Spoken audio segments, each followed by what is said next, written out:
ажлууд бас зэгцтэй сайн явж байгаа харагдаж байгаа. Тэгээд бас сая дотор сайдыг хэлж байгаа танилцуулах дотроос бас нэлээд сайн зэгцтэй явж харагдаж байгаа шүү. За нэг хэд асуудал байна. COP17 талуудын баг урал ялангуяа сүүлчилтэй тэмцэх асуудал Монгол улсад болж байгаа Улаанбаатар хотод зохион байгуулагдаж байгаа хүрээнд эргэн төвтэй талуудын баг урал утгатай явж болох уу? Өөрөөр хэлбэл Монгол улсын иргэд тухайн талуудын баг уралд аль болох олноор оролцох боломжийг хангаж өгөх бололцоо бий юу?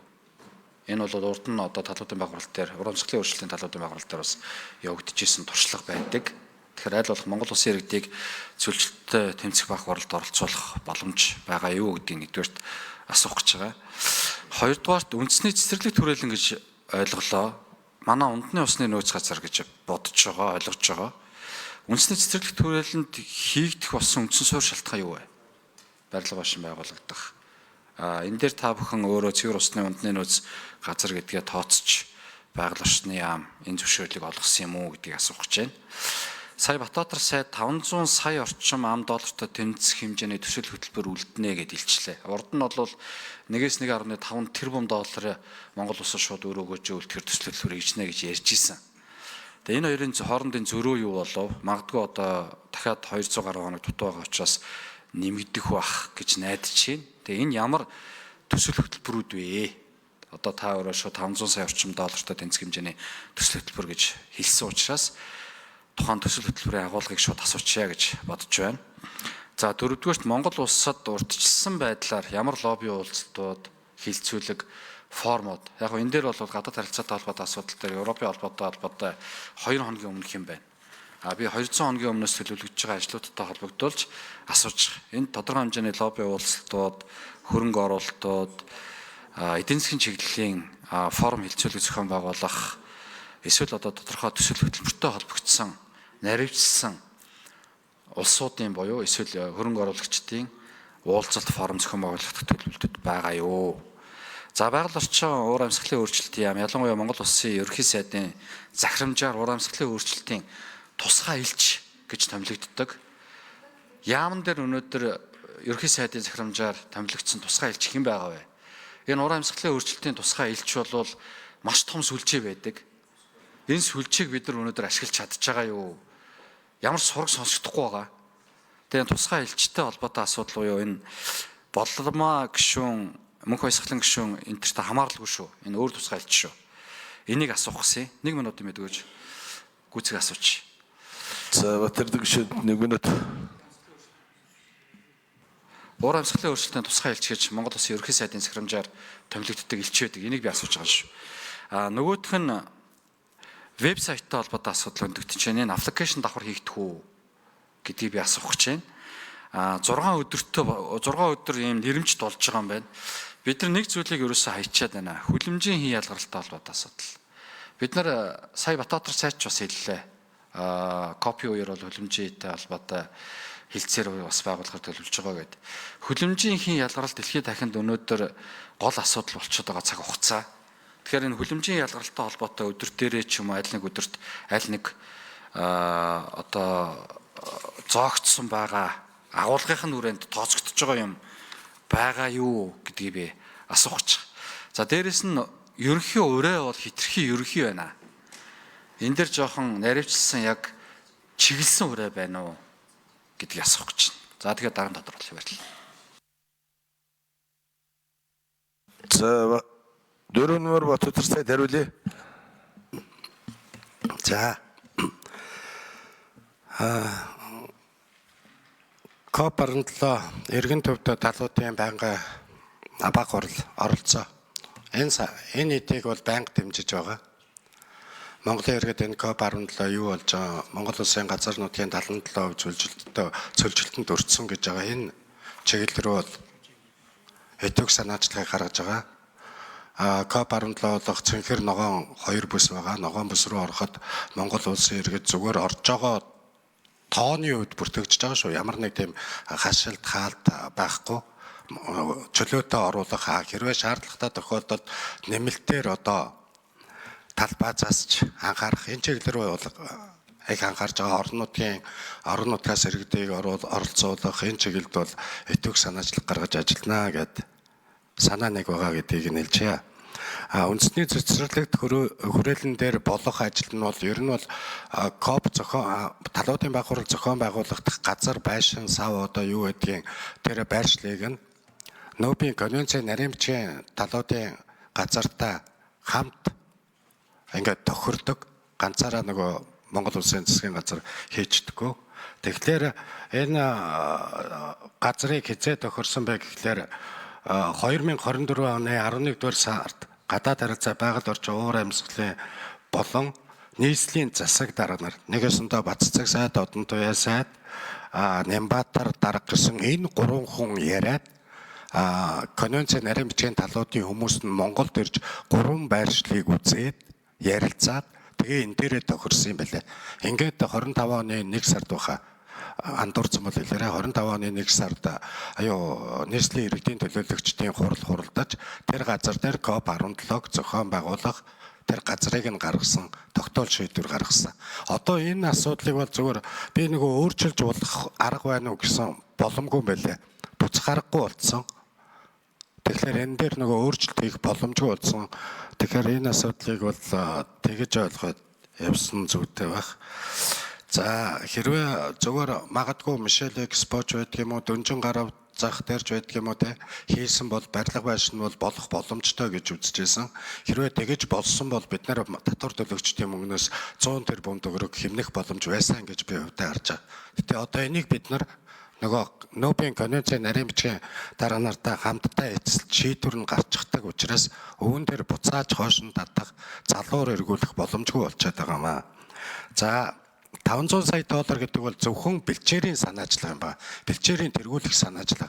Тэр урд нь хэлжсэн 1.5-аас 3 тэрбум доллар ер нь болж өгвөл 2 тэрбум тий 1.5-аас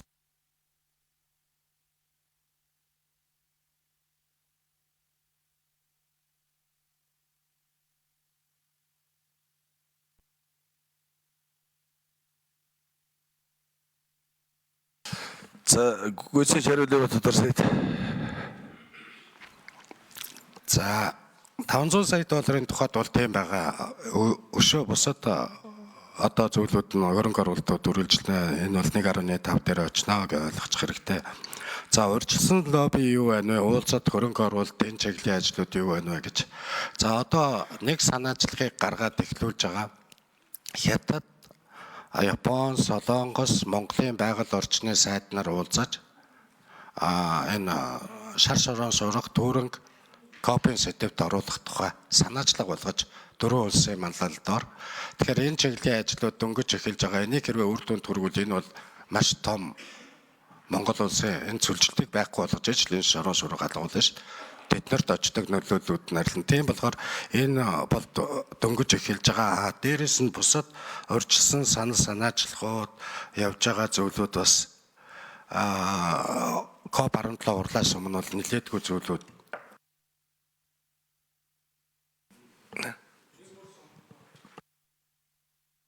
Батбатар сайд гүйцэтгэж хариулъя. 2 минут өгч байна ч мессеж хариулъя. Ингээд 6-7 асуулт учраас минутын сонгож өгөхгүй бол. Тэгээд энэ хөрөнгө оруулалтыг хийх чиглэл рүү ажиллаж байна. Ер нь бол гадаад томилдоор Фижи, Абу Даби, Вашингтон дэс Америк гэсэн ийм 3 чиглэлд явсан. Үүн дээрээс бол одоогийн байдлаар гарч байгаа хөрөнгө оруулалт зүгээр хурал зохион байгуулахуд шүү. Тэгэхэд ойролцоогоор нэг хамгийн багадаа 40-50 сая долларт магадгүй шүү нэмэгдэх. Энэ хурал зохион байгуулахад оруулж байгаа хөрөнгө оруулалтаар бол татвар төлөгчдийн мөнгийг бүтнээр нь хэмнэж үлдээхийн төлөө ажиллана. Гэхдээ бид нар эрсдэлтэй тооцох учраас дээрээс нь Монгол улс өөрөө оролцоотой ажиллаж байгаа гэдгээ илтгэх үүднээс бид нар төсөвт байгаа КОП-ийн мөнгийг бол татаж авч болохгүй гэдэг ийм байр суурьтай ажиллаж байгаа. За бэлчээр уус газар энэ байгаль суурилсан шийдэл энэ чиглэлд бол нэлээдгүй зүйлүүдийн хөрөнгө оруулалтууд яригдаад эхэлсэн. Манай усны чиглэлийн нэлээд хэдэн төслүүдийн тэзүү болоод бусад хөрөнгө оруулалтыг гадна талын байгууллагууд, компаниуд, олон улсын байгууллагууд хийж байгаа. КОП 17-тойгоо холбоотойгоор бас хийж байгаа. За тусгай альч гээд Батшиг байгаа. Одон туяа сайдын үед засгийн газраар өөрөө асуугаад байгаагаар томилогдсон тэр хүн хэвээрээ байж байгаа. За аппликейшн Батэлзой дарга нэмээ хариулж байгаа. Хүлэмжийн асуудал бол хүлэмжийн болоод энэ усны асуудал дээр бол энэ тэргуунд анхаарч ажиллаж байгаа. Тийм болохоор хүлэмжийн асуудлаар бол бид нар байнга гарч байгаа. Сая эндээс 3-аар шинжилсэн. Төсвөрлөх тэр уур амьсгалын өөрчлөлтөд төсвөрлөх өдөр гэдэг тэр чинь бол хүлэмжийн ер нь явж байгаа гэж ойлгоход болно да. За Батэрдэг гишүүн Ерөнхий ураны хувьд бол бид нар зүгээр одоо яг ярилцж байгаа шүү. За Батэрдэг гишүүн дөрвөлий. Сайд андуураад хэлчихв эсвэл шинжилсэн тооцоо судалгаагаар зөвлөлтийн хувь хэмжээ 87% хүрсэн юм уу? Та сая 87% хэлчлээ. Зөвлөлтөд нэрвэгдсэн газар нутгийн хэмжээ. За тэгвэл би буруу сонссон юм байна. Хувийн хвшил бизнес эрхлэгчтэй холбоотой зохион байгуулалтын ажлууд эхэлсэн байгаа юу? Ерөөсөө энэ уул нь бол кофч нь бол хувийн хвшлийн л хийх ёстой ажил төр үйл ажиллагааных нь хүрээнд. Тэр хоол, унд, илүү дутуу асуудлууд албан хуралдаанаа төрхийгөө явах бах. Энэ дээр ямар ажлууд хийгдэж явж байгаа вэ? Нэгдсэн үндэсний байгууллага оролцсон гэж энэ үндэсний цэцэрлэг төрөлн дээрх усны нөөцтэй холбоотой хэдэн газар гаргасан юм. Сүүлд сонсоод байхад наа зөвхөн коп биш үндэсний урлагийн их театр баригдах болсон сураг сонсогдоод байгаа. Тий, тэрийгээ та бүхэн маань хариулаа. Хэдэн газар вэ гэдгийг хариулаад өгсөн цуг бах. За, Мишель Экспортер Батбаатар сайттай би санал нэг байна. Уул нь хамгийн анх Мишель Экспортер хийгээд төлөвлөлттэй байсан. Тэр үндэсний цэцэрлэг төрөлн шиг байсан учраас зохион байгуулалтын өрөөнд ч гэсэн 100% хийж байгаа маах.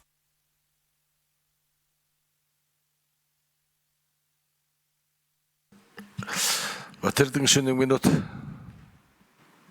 Тэгээд үндэсний цэцэрлэг төрөл ингээд биш Мишель Экспог одоо хийгээгүүд харамсалтай байна. Уул нь тэр үлгөө чиглэлээ явуулсан бол илүү боломж байсан болов уу гэж харж ирсэн.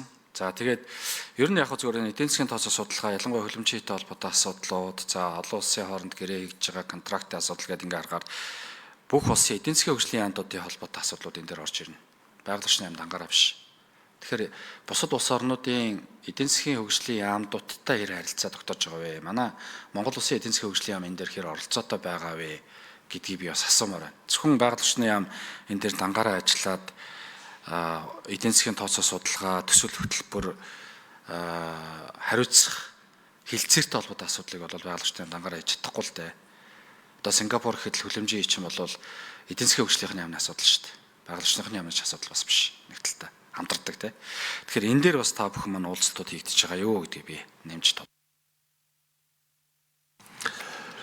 Батбаатар сайд хариулъя. За 6 номер.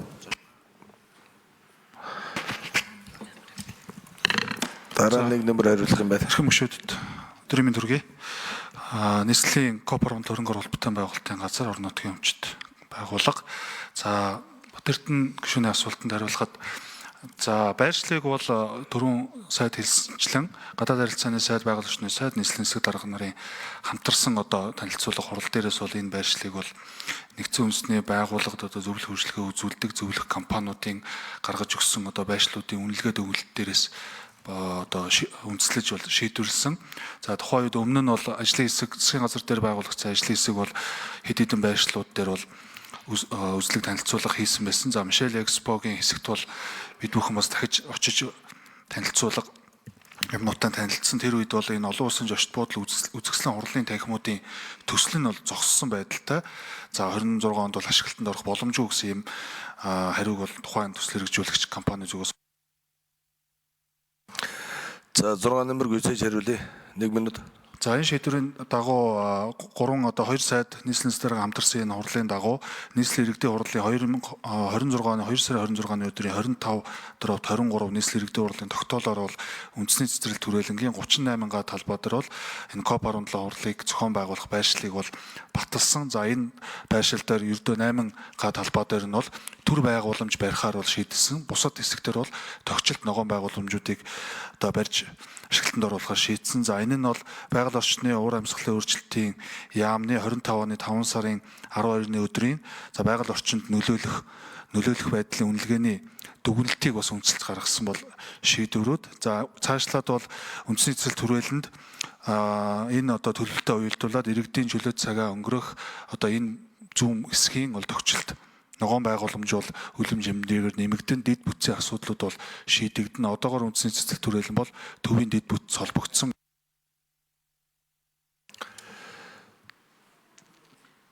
За нэг номер хариулах юм. Эд номер. За 6 номер гүйцэж хариулъя. За сүүлд яригдсан тэр үндэсний урлагийн их театр бол яг энэ COP17 хурлын одоо байршлаас бол одоо өөр хэсэгт шийдвэрлэгдсэн. За энэ оны сая сүүлд хуралдсан нийслэл иргэдийн урлаас гарсан шийдвэр. За COP урлыг зохион байгуулахын ажил бол олон одоо үе шаттай энэ судалгаа тооцоол дүгнэлт зөвлөмжийг үндэслэж гаргасан юм байршил гэдгийг эрхэм шүтэлье. Баярлалаа. Өнөөдрийн амрын ялтгыг ажил албаны дараа Батмөх тэрний шинэ асуултанд хариулъя. Ер нь бол хурлын ажлыг 3 шатанд хувааж. Нэгдүгээр шат бол мэдээж хилцээрийн шат байсан. Энэ Монголын засгийн газар нэгдсэн үндэсний байгууллагын нэрийн бичгийн дарга нарын газар энэ хилцээр дууссан. Хилцээрийн 2 дугаар шат бэлтгэл ажлын шат. Энэ бэлтгэл ажлын шатандаа бид нэр ажиллаж байна. Энэ хүрээнд хамгийн чухал зүйл бол үнэхээр яагаад энэ КОП гэдэг хурлыг бас хөгжиж байгаа оронд хийдэг нэг зорилго нь энэ шууд хөрөнгө оруулалт. 140 орны юм уу 150 орны засгийн газар нэгдсэн үндэсний байгууллагын бүх байгууллагууд, олон улсын байгууллагууд, за байгаль орчны салбарт ажилладаг бүх төрлийн бас байгууллагууд ирж байгаа. 7-оос 10 мянган хүн. 7-оос 10 мянган хүнийг нөгөө талаар нь харуулж жуулч ингэж харах хэрэгтэй. Тийм болохоор 11 сарын 13-нд бизнес зөвлөлтөд хамтраад 100-аад томоохон компаниудтай яавал одоо Unicop 16 3 номер гүйцэж хариулъя. COP 16-гийн бизнес форландтай холбоод бид нэр тэр нөгөө байгаль дээлтэй дэд үтц гэдэг дээр ерөнхийдөө хувийн хвшлүүд шилжиж байгаа гэсэн үг. Тэрэн дээр COP 16-гийн дараач гэсэн мэдлэгээ дэвшүүлэх баг. Тэрнээс гадна 11-12 сард багтаад зочид буудлуудын холбоо, зочид буудлууд болон тур операторуудад за та бүхэн бид нэг 7-10 мянган нэг талаар жуулчид гадны хийх юм байна. Энд тохирсон аялал жуулчлалын хөтөлбөр та нар гаргаж өгөөч гэдэг хүсэлтэд тавиад энийгээ бид нэгдсэн үндэсний байгууллагын нарийн бичгийн дарга нарын газраар дамжуулаад ингээд тараана. Ерөнхийдөө бол бид нэг 100-аас 150 тэрбум төгрөг шууд орж ирнэ гэж харж байгаа. Энэ 14 оны хугацаанд. За мандхай гишүүн. Нэг номер гүйцэж хариулъя. Нэг номер. Ихэнх гишүүд өнөөдрийн амгалан ирье.